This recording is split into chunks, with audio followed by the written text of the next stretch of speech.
नमस्कार, प्रणाम, आपकी बात आपके साथ में आपका हार्दिक स्वागत है, अभिनंदन है। आज मैं आपके साथ चर्चा करूँगा आम आदमी पार्टी के जो राज्यसभा के सांसद हैं, राघव चड्ढा के बारे में। राघव चड्ढा जी आप जानते हैं कि आम आदमी पार्टी की तरफ से वो डिप्टी कुछ उनका पद था, डिप्टी लीडर के पद पे थे वो और उनको आम आदमी पार्टी ने हटा दिया उसमें से।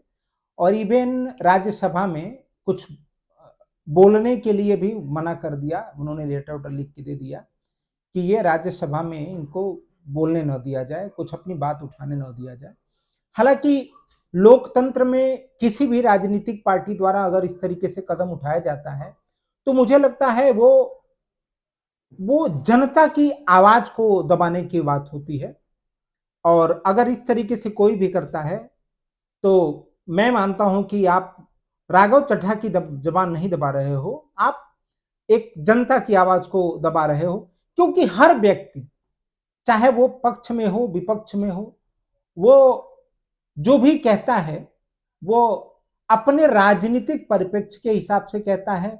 और वो अपने लोगों को वो मतलब उनको कह मतलब उनको बता रहा होता है कि भाई हम आपके आपके लिए ये बातें हम कोर्ट में ये राज्यसभा में या संसद में रख रहे हैं।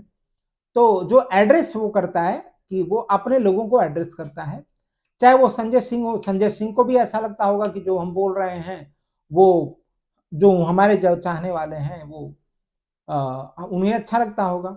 लेकिन उसमें होता क्या है कि कुछ लोग एड्रेस जनता को न करके अपने आकाओं को करते हैं, ताकि हमारे आका आका इन द सेंस कि हमारे जो सीनियर हैं जिनकी वो चाटुकारिता करते हैं और जिनको उन्हें ऐसा लगता है कि इनकी अगर प्रशंसा हम नहीं करेंगे तो हमारे पद छीन लिया जाएंगे और बिना पद का मैं तो किसी कहीं का रहने वाला नहीं हूं। तो ये चीजें आ जाती हैं। हालांकि राघव चड्ढा जी ने जो मुद्दे उठाए वो बहुत ही जनता से, जन सामान्य से जुड़े हुए मुद्दे थे। तो मैं मानता हूं कि मुझे लगता है कि मैं पहले ही आपको बता दे रहा हूं कि राघव राघव चड्ढा को ये मुझे लगता है कि पार्टी फंडिंग की वजह से ये जो बिजनेस बड़े बड़े बिजनेसमैन हैं उनके दबाव में ये आम आदमी पार्टी ने उनको वहां से हटाया है।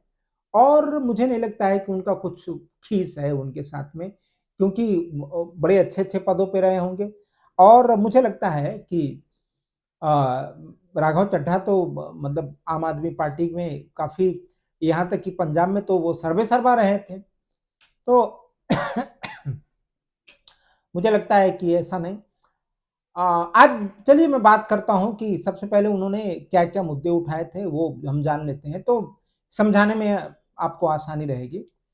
टेलीकॉम सेक्टर और महंगे रिचार्ज के बारे में उन्होंने बोला था। कॉल डेटा प्लान महंगे होने पर सवाल, उपभोक्ताओं पर बढ़ते बोझ की बात बताया था उन्होंने कहा। और एडजस्टेड ग्रॉस रेवेन्यू मामले के कंपनियों स्थितियों उनका असर क्या होता है उसके बारे में उन्होंने बोला था।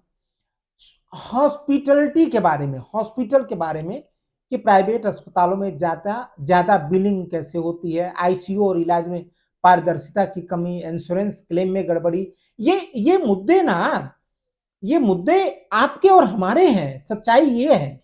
फिर भी आ, अगर ये उठाने नहीं दिया गया तो मुझे लगता है कि बहुत गलत हुआ उनके साथ।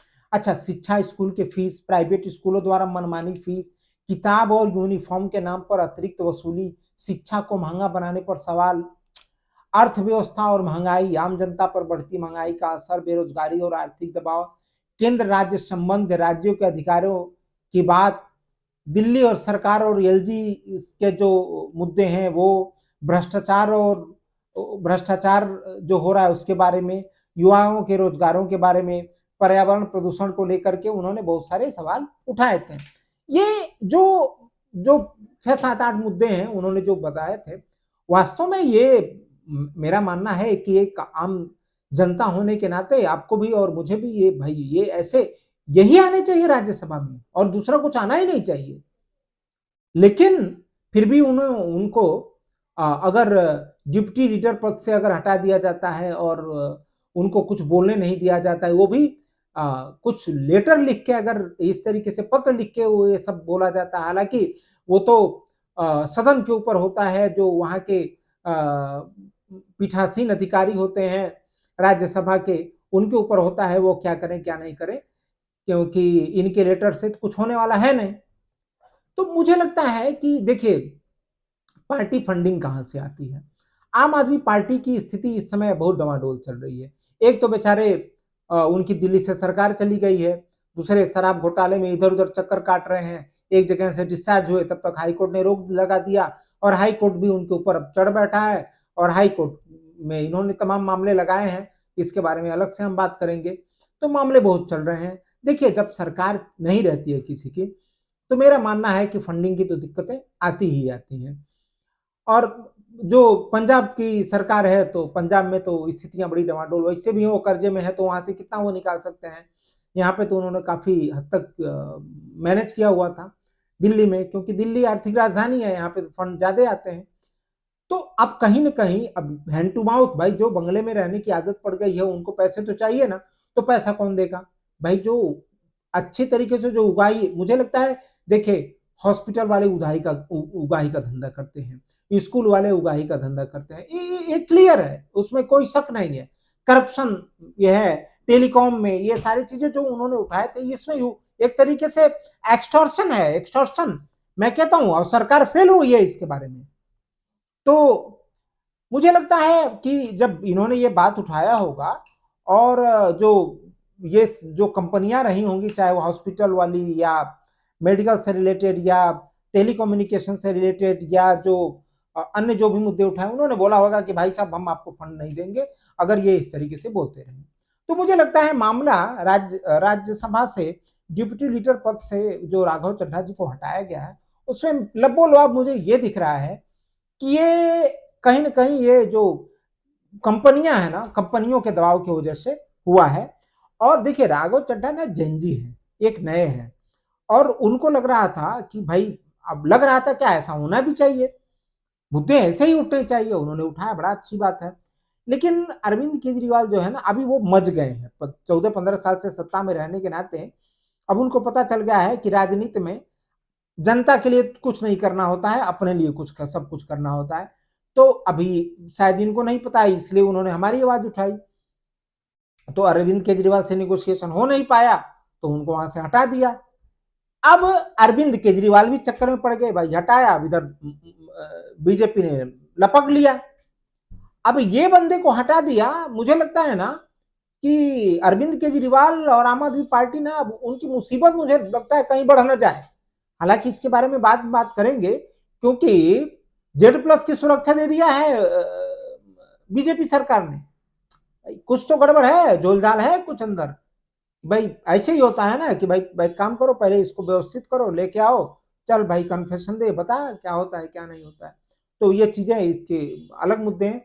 लेकिन मेन मुद्दा ये है कि जो ये कंपनियां हैं जो खुखार हैं, और जिन्होंने जो देश में एक तरीके से एक्सटॉर्शन करती हैं, उनके दबाव में कहीं ना कहीं ये अरविंद केजरीवाल ने या उनके पार्टी ने यह फैसला लिया है।